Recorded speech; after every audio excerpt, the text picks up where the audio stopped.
오늘은 맥주 감사절입니다. 1년의 절반을 돌아보고 1년의 앞으로의 6개월을 다시 한번 다짐하는 날이 오늘이라고 하겠습니다.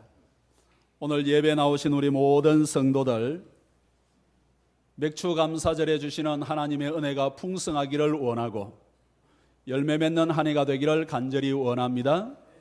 좌우에 한번 인사하시고 격려하시고 축복하십시다. 열매 맺는 한 해가 되십시다. 시작. 앞뒤로도 한번 하시겠습니다. 성령의 열매를 맺읍시다. 시작. 성령의 열매를 맺는 귀한 절기가 되기를 원합니다. 우리는 농사를 짓지 않지만 맥주 감사절은 아주 뜻깊은 절기 가운데 하나입니다. 과거 이스라엘이 가나안에 들어가서 맥주 감사절을 지키게 된 것은 전적으로 하나님의 은혜였습니다. 그들이 파지 않은 우물에 물을 마시게 되었고 심지 않았던 나무에 실과를 따먹게 되었습니다. 그리고 그들이 세우지도 아니하고 짓지도 않았던 성읍과 집에서 살면서 하나님께서 주시는 은혜를 경험하게 되었습니다. 그리고 늦은 비와 이른 비의 은택으로 농사를 지어 제일 먼저 추수한 보리와 밀을 하나님께 감사 예물로 드렸습니다. 우리나라도 마찬가지고 세계 곳곳이 마찬가지겠습니다마는 지역에 따라 조금 차이가 있습니다마는 보리가 밀보다 한 15일 정도 먼저 추수를 하고 이 남북으로 기온이 다른 것에 따라서 약간의 차이가 있는데 그래서 보통 한 달 가까이 이 보리와 밀을 추수하는 것을 보게 되는데 우리 역시 농사는 짓지 아니하지만 6개월 동안 베풀어 주신 그 하나님의 은혜를 감사하며 새롭게 시작하는 마음으로 또다시 6개월을 출발할 수 있다고 한다면 하나님께서 주시는 은혜를 따라 열매 맺는 신앙과 삶이 되는 줄로 믿습니다. 그리고 맥주 감사절은 남은 1년의 절반인 6개월을 새로운 마음으로 시작하고자 하는 다짐과 결심의 날이기도 합니다. 따라서 맥주 감사절로부터 1년의 새로운 절반을 새로운 마음으로 시작할 수 있다고 한다면 그것은 우리에게 복이요 하나님께 영광이 되겠습니다. 맥주 감사절을 맞아 우리 모두 새로운 마음으로 신앙과 삶을 시작하여 풍성한 열매 맺는 한 해가 되기를 간절히 원합니다. 본문은 이스라엘이 지킨 3대 절기를 기록하고 있는데 성경의 모든 절기는 구속 사역을 위하여 하나님께서 일하신 때를 보여주고 있습니다. 마치 과거 우리 조상들이 24절기를 통하여 논밭에 객토는 언제 하고 씨는 언제 뿌리고 가지치기를 언제 해서 추수는 언제 할 것인가 24절기를 통하여 모든 농사하는 때를 보여준 것처럼 이스라엘의 3대 절기 혹은 7대 절기는 구속 사역을 위하여 하나님께서 일하시는 내용과 과정들을 그 때에 맞게 적절하게 보여주신 것이라고 하겠습니다. 그래서 이스라엘은 절기마다 하나님께서 사람의 구원을 위하여 일하신 내용들과 과정들을 생각하면서 감사의 제사를 드리고 축제를 함께 열었습니다. 이렇게 성경의 모든 절기는 사람의 구원을 위하여 하나님께서 친히 제정하신 것으로 성도의 신앙과 삶에 아주 중요한 의미를 담고 있습니다.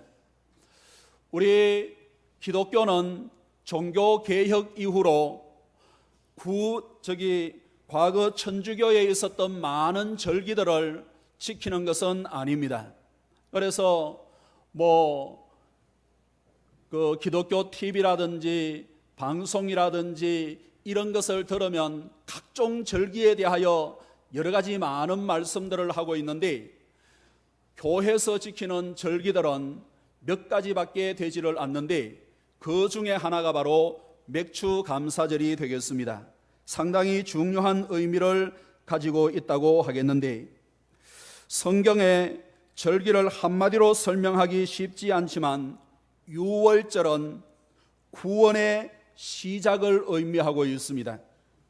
그리고 맥추감사절은 구원의 과정에서 성령의 인도하심과 지켜주심을 의미하고, 마지막 초막절 혹은 수장절, 추수감사절은 구원의 완성을 의미하고 있습니다.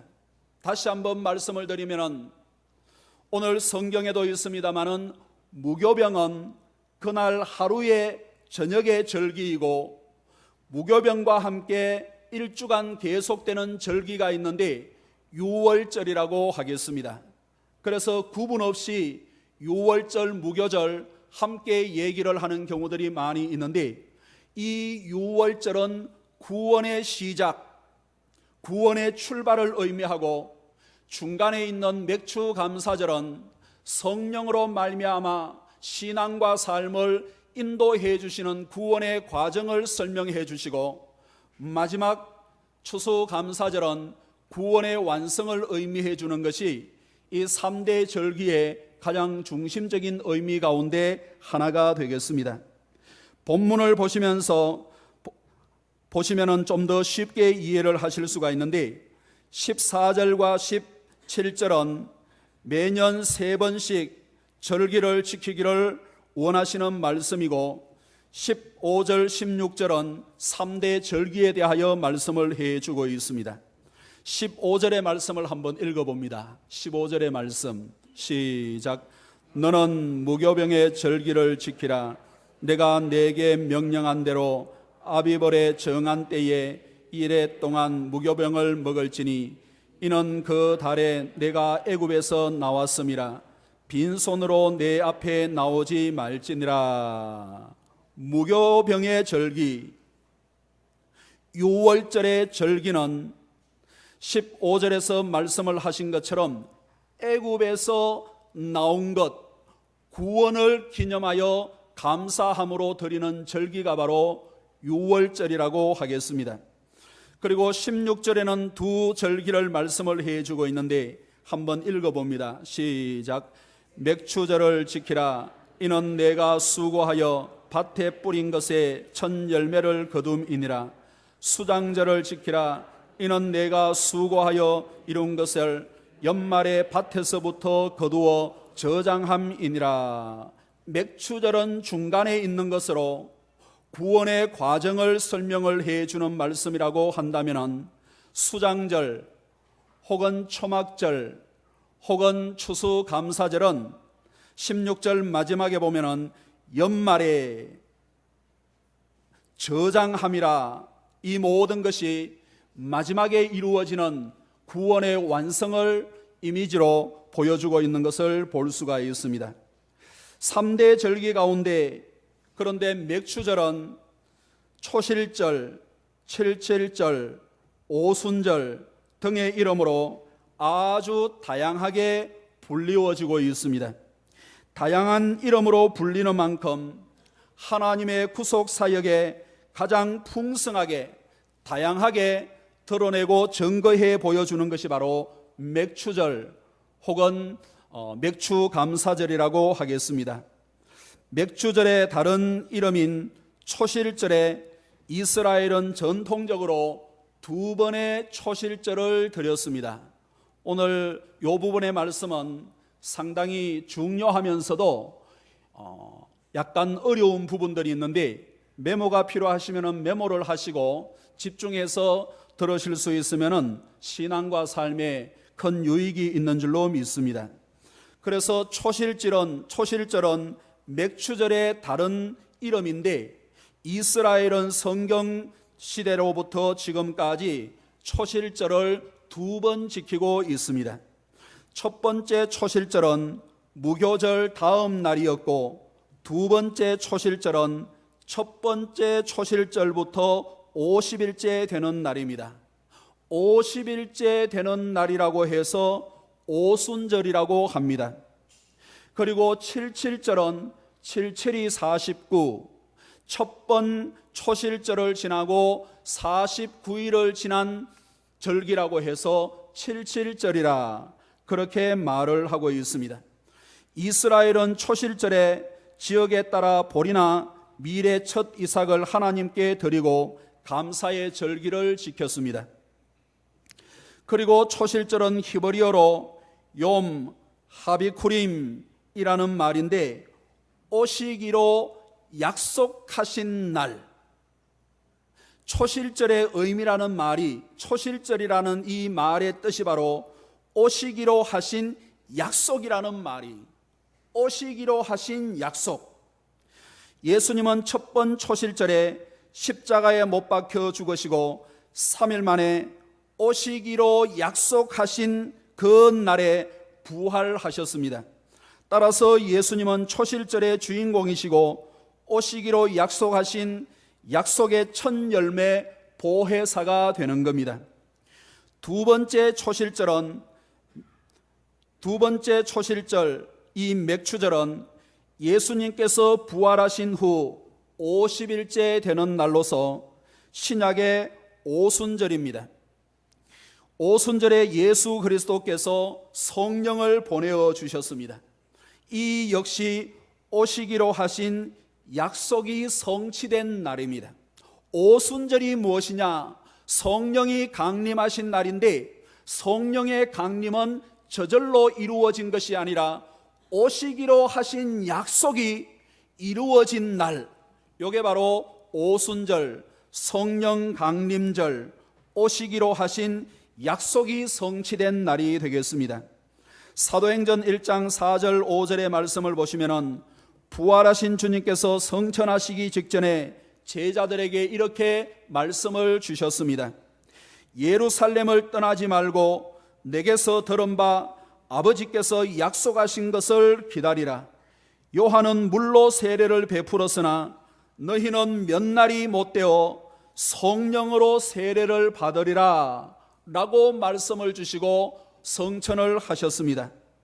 죽은 지 3일 만에 약속대로 부활하신 주님께서 성천하시면서 보혜사를 보내어 주시겠다고 약속을 이렇게 해 주셨는데, 오시기로 하신 약속대로 성령이 오셨는데, 그날이 바로 77절, 두 번째 77절 오순절이 되겠습니다. 그 성령을 우리는 또 다른 보혜사라고 부르고 있습니다. 예수님이 보혜사이고 성령은 또 다른 보혜사라는 말이, 요한복음 14장 16절의 말씀을 보시면 내가 아버지께 구하겠으니 그가 또 다른 보혜사를 너희에게 주사 영원토록 너희와 함께 있게 하리니 라고 말씀을 해주고 있습니다. 이렇게 주님은 육신을 가지고 이 땅에 오신 보혜사이고 성령은 영으로 오신 보혜사가 되겠습니다. 그래서 예수님께서 당신을 보혜사라고 말씀을 하시고 또 다른 보혜사를 보내어 주시겠다라고 약속을 해 주신 겁니다. 따라서 보혜사이신 성령을 통하여 수많은 영혼들이 구원을 받고 인도하심을 받아 교회가 세워지고, 오늘날 저와 여러분들이 보혜사로 말미암아 성령의 감동으로 예수를 믿고 구원의 은혜를 경험하고 이제는 구원의 완성을 향하여 달려가고 있는 겁니다. 따라서 첫 번 초실절은 잠자는 자의 첫 열매가 되신 예수 그리스도의 부활의 모형이라고 하겠습니다. 그리고 두 번째 초실절 오순절 성령 강림으로 교회와 성도의 열매 맺는 것을 상징해 주고 있습니다. 따라서 오늘은 맥주 감사절을 맞이하여 성령을 통하여 성도와 교회가 맺어야 할 열매가 무엇인지를 살펴보심으로 성도의 이 성령의 열매 맺는 교회와 성도가 되기를 간절히 원합니다. 첫째로, 성령은 변화의 열매를 맺게 하시는 겁니다. 성령은 변화의 열매를 맺게 하시는 겁니다. 하나님은 성령을 통해 사람을 근본적으로 변화시켜 주시는 겁니다. 새로운 피조물이 되게 하시는 거예요. 새로운 피조물이라 하는 것은 과거와는 전혀 다른, 얼굴이 달라지고 눈이 하나 더 생기고 하는 것은 아니지만은 완전히 근본적으로 존재 가치나 존재 목적이나 존재 그 자체가 완전히 달라지는 새로운 다른 피조물인 겁니다. 더 이상 자신의 생각과 가치로 살지 않고 죄의 본성을 따라 사는 것이 아니라 성령의 인도하심과 다스림 속에서 살아가는 존재, 그 존재를 가리켜 성경은 새로운 피조물이라 라고 말씀을 해주고 있습니다. 사도행전 2장에서 오순절에 성령께서 강하게 임하셨을 때 그 결과에 대하여 다음과 같이 말씀을 해주고 있습니다. 사도행전 2장 4절에 보시면은 그들이 다 성령의 충만함을 받고 성령이 말하게 하심을 따라 다른 언어들로 말하기를 시작하니라 라고 말씀을 해주고 있습니다. 여기에서 말하는 다른 언어라는 것은 우리가 일반적으로 생각하고 있는 방언을 가리키는 말이 아니에요. 그 당시 성령이 충만하게 임하였을 때 다른 사도는 물론 베드로가 하나님의 말씀을 증거하는데 그때 14개국 이상에서 온 사람들, 많은 사람들이 베드로의 설교를 듣게 되었습니다. 아마 베드로는 아람으로 설교를 했을 겁니다. 그런데 아람으로 설교를 하는데 저 중국에서 온 사람들은 중국말로 알아듣고 저 이탈리아에서 온 사람들은 이탈리아 말로 듣고 미국에서 온 사람들은 미국의 말로 알아듣게 되었다 하는 의미가 바로 다른 언어들로 말하기를 시작하니라 라는 내용이 되겠습니다. 말이 다른 것은 전체가 다른 것을 말씀을 해주는 내용이 아니겠습니까? 이 다른 언어라는 것은 다른 생각, 다른 삶을 가리키는 표현입니다. 말이 다르고 언어가 다른 사람들은 미국 사람들과 우리 한국 사람들, 동양 사람들은 생각하는 사고 자체가 많이 달라요. 풍습이 다르고 언어가 다르고 많은 것이 다른 거예요. 말이 다르다는 것은 상당히 다른 그러한 뜻을 내포를 해주고 있는 겁니다. 말은 곧 생각과 삶을 반영하는 것처럼 제자들은 성령으로 충만하게 되었을 때 세상적인 언어가 아닌 하늘의 언어를 사용하게 되었습니다. 육에 속한 언어가 아니라 영에 속한 복음을 전하는 언어를 사용하게 되었다 하는 말씀이 되겠습니다. 언어가 다르면 생각이 다르고 삶이 다르고 문화가 다른 것처럼 제자들은 성령으로 충만하게 되었을 때 모든 것이 달라져 전인격적으로 변화되게 되었습니다. 그래서 사도행전 2장 44절 이하의 말씀을 이렇게 기록해 주고 있습니다. 믿는 사람이 다 함께 있어 모든 물건을 서로 통용하고 또 재산과 소유를 팔아 각 사람의 필요를 따라 나눠주며 날마다 마음을 같이하여 성전에 모이기를 힘쓰고 집에서 떡을 떼며 기쁨과 순전한 마음으로 음식을 먹고 하나님을 찬미하며 또 온 백성에게 칭송을 받으니 라고 하였습니다. 사랑하는 성도 여러분, 성령 충만은 어떤 능력을 받는 것이 아니라 전인격적 변화를 일으키는 거예요. 성령 충만은 병을 고치고 귀신을 쫓아내고 하는 정도의 방언을 하는 정도의 능력이 아니라 전인격적 변화를 가져오는 거예요. 병 고치고 귀신을 쫓아내고 방언을 하고 어떤 능력을 행하는 것은 성령의 역사가 아니어도 얼마든지 가능한 일이지만, 전인격적 변화를 일으키는 것은 성령의 역사가 아니고는 일어날 수 없는 일입니다. 그래서 이 자리에 계시는 우리 모든 성도들은 어떤 능력을 사모하고 어떤 능력을 행하기를 원하는 성도가 아니라 하나님으로부터 오는 성령을 사모하여 전인격적인 변화를 일으켜 새로운 피조물로 거듭나는 것을 사모하고 새로운 피조물로서 능력 있게 살아갈 수 있는 성도들이 다 되어지기를 주의 이름으로 축원합니다. 마태복음 7장 21절 이하에 이렇게 말씀을 해주고 있습니다. 나더러 주여 주여 하는 자마다 다 천국에 들어갈 것이 아니요 다만 하늘에 계신 내 아버지의 뜻대로 행하는 자라야 들어가리라. 그날에 많은 사람이 나더러 이르되 주여 주여 우리가 주의 이름으로 선지자 노릇하며 주의 이름으로 귀신을 쫓아내며 주의 이름으로 많은 권능을 행하지 아니하였나이까 하리니, 그때 내가 그들에게 밝히 말하되 내가 너희를 도무지 알지 못하니 불법을 행하는 자들아 내게서 떠나가라 하리라 라고 말씀을 해주고 있습니다.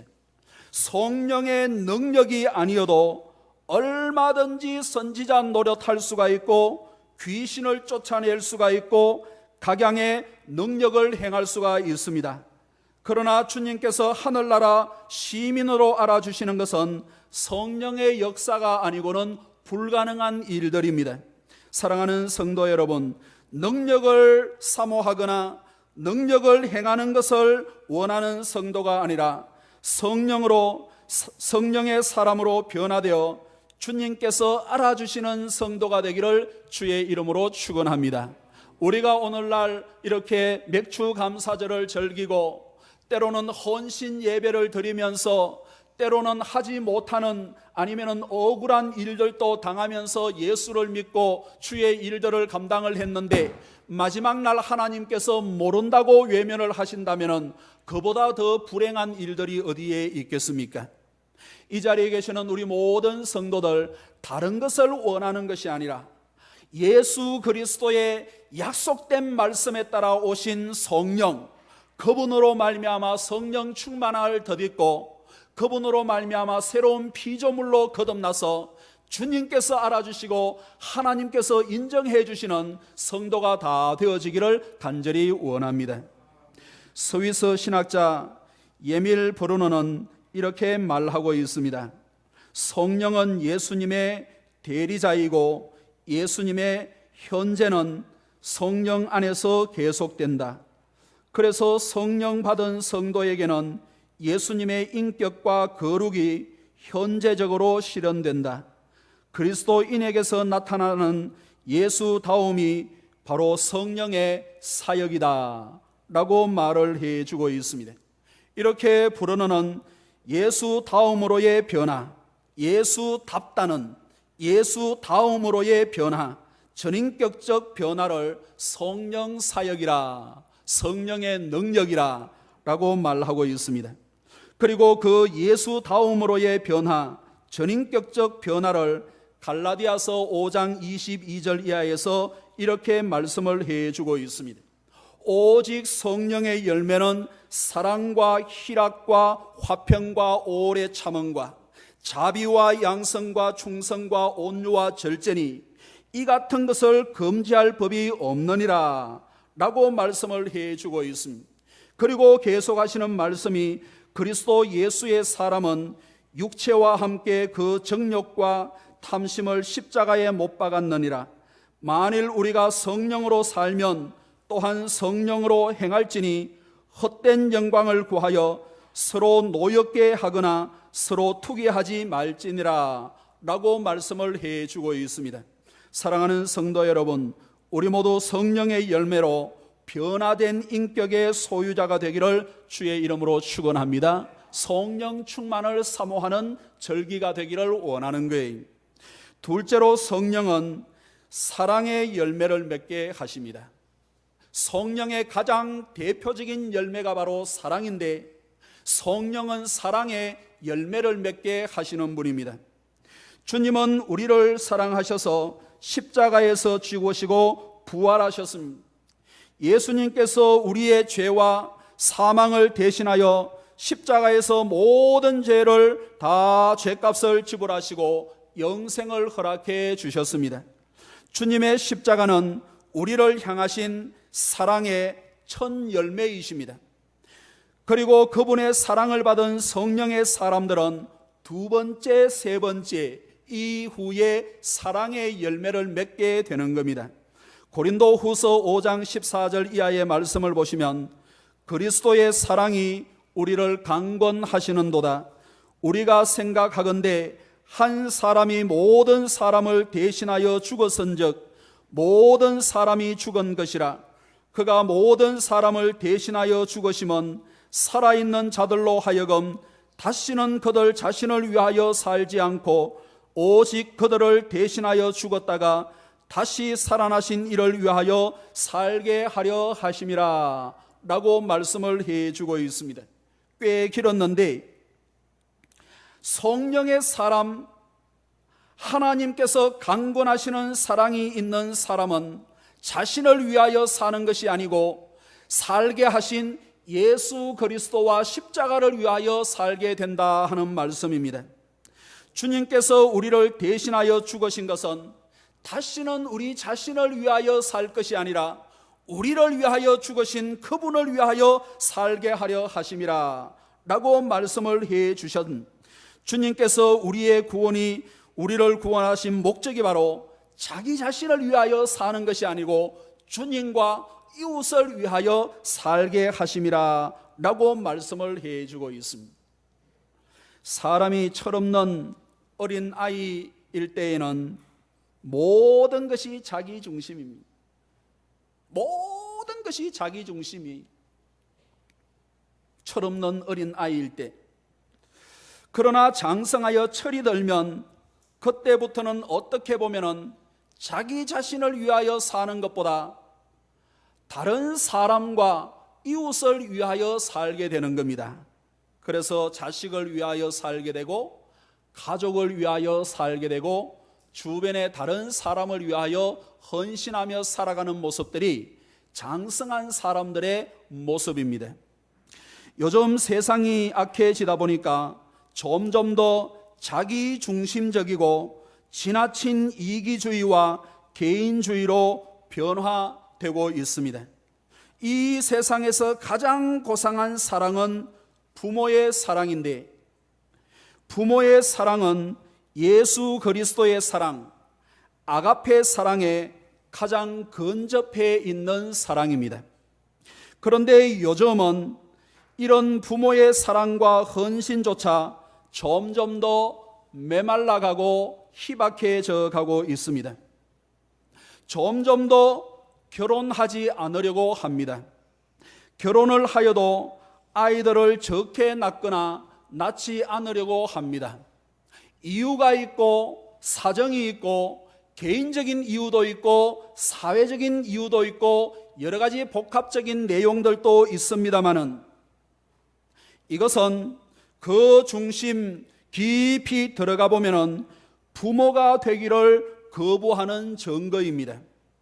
부모로서의 가치와 사랑과 희생보다 점점 더 자신만의 가치와 사랑을 추구하는 세상으로 변화되고 있다는 증거입니다.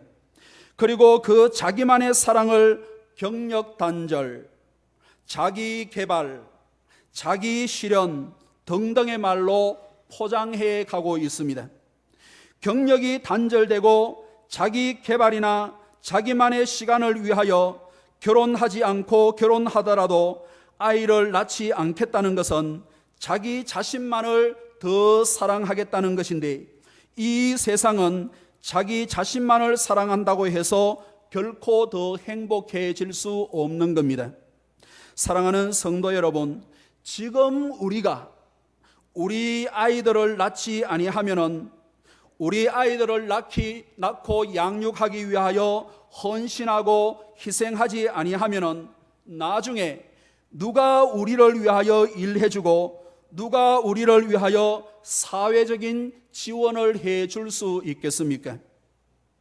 나중은 나중이고 지금 나 하나 살기도 급합니다 라고 하는 사람들이 있을 수가 있다면 과연 그 사람의 현재가 행복할 수 있겠습니까? 미래가 보장되지 않는 현재의 행복은 결코 오래 갈 수도 진정한 행복이라고도 할 수가 없는 겁니다.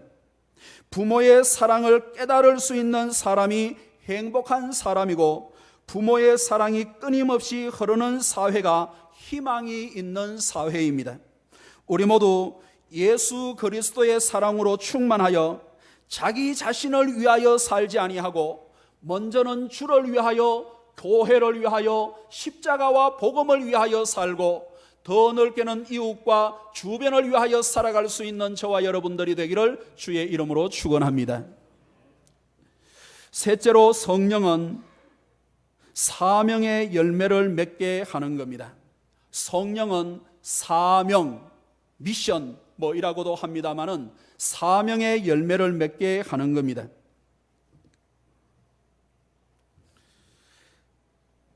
사람들이 같은 마음을 품게 되고 사랑을 하게 되면 공동의 시선이 생기게 되고, 공동의 시선이 생기면 공동의 목표가 생기게 되는데, 성경은 이것을 사명이라 라고 말씀을 해주고 있습니다.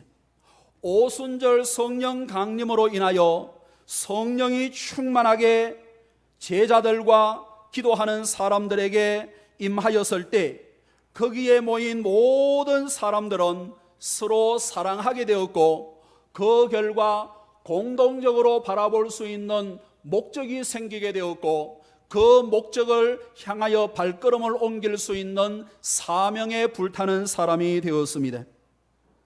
사랑하는 성도 여러분, 사명이라 하는 것은 목회자에게만 있는 것이 아니고 직분자들에게만 있는 것이 아니, 주의 부르심을 받아 성령을 받은 모든 성도들에게 동일하게 주시는 것이 바로 사명입니다. 그리고 이 사명은 개개인에게도 주시지만은 공동체와 무리와 교회 전체에게 주시는 사명이기도 하는 겁니다. 요한복음 21장에 보시면은 주님께서 한 개인, 한 사람의 사명을 새롭게 하시기 위하여 갈릴리 바다에 베드로를 찾아오셨습니다. 요한의 아들 시몬아, 네가 이 사람들보다 나를 더 사랑하느냐? 한 번 그렇게 말씀을 하신 것이 아니고 3번이나 말씀을 하십니다. 요한의 아들 시몬아, 네가 이 사람들보다 나를 더 사랑하느냐? 요한의 아들 시몬아, 네가 이 사람들보다 나를 더 사랑하느냐? 라고 하시면서 내 어린 양을 먹이라, 내 양을 치라, 내 양을 먹이라 라고 하시면서 한 개인 베드로에게 깊은 사명을 허락해 주셨습니다. 그리고 부활하신 주님께서 성천하시면서 이제 남은 제자들과 500명 문도들에게 이렇게 말씀을 하십니다. 오직 성령이 너희에게 임하시면 너희가 권능을 받고, 여기에서 말하고 있는 권능이라는 것은 다른 권능이 아니 뒤에 있는 내용을 하기 위한 권능입니다. 그것이 바로 온 예루살렘과 온 유대와 사마리아와 땅끝까지 이르러 내 증인이 되리라 라고 말씀을 해 주셨는데, 공동체와 함께 있는 모든 사람들에게 주신 거룩한 사명입니다. 이후 사도행전 2장에 보시면은 그들이 간절히 기도하는 가운데 성령의 충만하심을 입고 복음을 전하고 교회를 세우고 영혼을 구원하는 사명을 감당하고 있는 것을 볼 수가 있습니다. 이렇게 개인이든지 공동체이든지 하나님께서 주시는 거룩한 사명은 영혼을 구원하고 영혼을 세우는 일들입니다. 하나님은 이 사명을 위하여 성령을 보내어 주셨고, 성령 받은 모든 사람들의 자녀들에게는 영혼 구원이라는 거룩한 사명이 있는 겁니다. 사랑하는 성도 여러분, 우리 모두 맥주 감사절을 맞이하여 하나님께서 주신 거룩한 사명에 열매 맺는 저와 여러분들이 되기를 주의 이름으로 축원합니다. 그래서 여러분들이 귀한 맥주 감사절 헌금을 하셨는데 이것은 1년 동안 지켜주신 것에 감사한다고 하면은 절반의 감사가 되는 거예요. 앞으로 지켜주실 일들에 대하여 감사를 한다면은 이 역시 감사가 상쇄될 수밖에 없습니다. 내가 드리는 이 감사가 영혼의 열매를 맺고 구원의 열매를 맺게 하신 것 감사하고 구원의 열매를 맺기를 원합니다 라고 한다면은 맥주 감사절의 헌금이 아주 진정한 의미를 가지고 하나님께서 기뻐하시는 맥주 감사절의 헌금이 될 거예요. 이렇게 성령은 사명의 열매를 맺게 하는 겁니다. 말씀을 맺으면서 어느 목사님의 글을 조금 전해드리고 싶습니다. 미국 어웨이커닝 교회 담임 목사 닐 콜의 글입니다. 닐 콜 목사님은 21세기 현대 교회의 혁신적인 모델을 제시하여 아주 왕성한 사역을 감당을 하고 있습니다. 그분의 저서 처치 트랜스퓨전이라 하는 책에서 다음과 같이 말하고 있습니다. 교회 트랜스퓨전이라는 책입니다. 현대 교회들이 직면한 난관은 교회 구조나 전략이나 외부적인 문제에 기인한 것이 아니다. 기계적인 해결책은 절대 근본적인 해결책이 될 수 없다. 진짜 문제는 교회 중심에 생명력이 없는 것이다. 다른 말로 하면 건강한 DNA가 부족한 것이다. 따라서 단순한 구조적 변경이 아니라 건강한 DNA를 가진 건강한 제자들을 키워서 교회의 총체적인 체질 변화가 이루어지는 쪽으로 변화를 일으켜야 한다. 작금의 교회와 성도들에게 부족한 것은 성령 DNA, 사명 DNA이다. 교인들이 사명을 부담스러워하고 회피하는 이유는 성령의 결핍에 있다. 따라서 건강한 교회, 건강한 성도가 되기 위해서는 위로부터 오는 성령의 강력한 임재로 충만해져야만 한다 라고 역설하고 있습니다. 사랑하는 성도 여러분, 사람은 근본적으로 변화되지 않고는 희망이 없습니다. 전인격적으로 변화되지 않고는 주님께서 기뻐하시는 열매를 맺을 수 없습니다. 맥추절은 성령께서 오신 날이고 사람을 거듭나게 하신 날입니다. 그리고 맥추절은 성령으로 거듭난 모든 자들에게 사명을 주신 날입니다. 맥추 감사절을 맞이하여 많은 성도들이 귀한 헌금을 드렸는데 맥추 감사절의 헌금도 귀하지만은 이보다 더 귀한 것이 있다고 한다면은 맥추 감사절은 헌금 한 번 드리고 지나갈 날이 결코 아닌 거예요. 하나님께서 주신 사명의 날, 하나님께서 주신 구원의 때, 이것을 말씀을 해주고 있는 것이 바로 성경의 절기들입니다. 우리 모두에게 맥추절을 주신 하나님의 거룩하신 뜻을 깨달아 변화의 열매, 사랑의 열매, 사명의 열매를 맺을 수 있는 저와 여러분들이 되기를 간절히 원합니다. 기도하겠습니다. 하나님 아버지 감사합니다. 절기를 통하여 구원의 때에 구원의 어떤 과정을 통하여 우리를 구원해 주신지를 성경의 절기를 통하여 말씀해 주신 것 감사합니다. 특별히 맥추 감사절 여러 가지 의미가 있고 이름이 있는 것처럼 참으로 귀한 이름인데 우리가 헌금 한 번 드리는 것으로 맥추 감사절을 지나는 어리석은 성도가 되지 않게 인도하여 주옵소서. 헌금을 드릴 때에도 의미를 생각하면서 사명의 헌금을 드릴 수 있도록 인도하여 주시고, 이 세상의 사랑이 식어져 가고 사랑이 메말라져가는 이때에 이 헌금으로 말미암아 사랑이 더욱더 불붙듯 일어날 수 있는 은혜를 허락하시고, 우리 성도들이 그리스도의 사랑을 전가할 수 있도록 인도하여 주옵소서.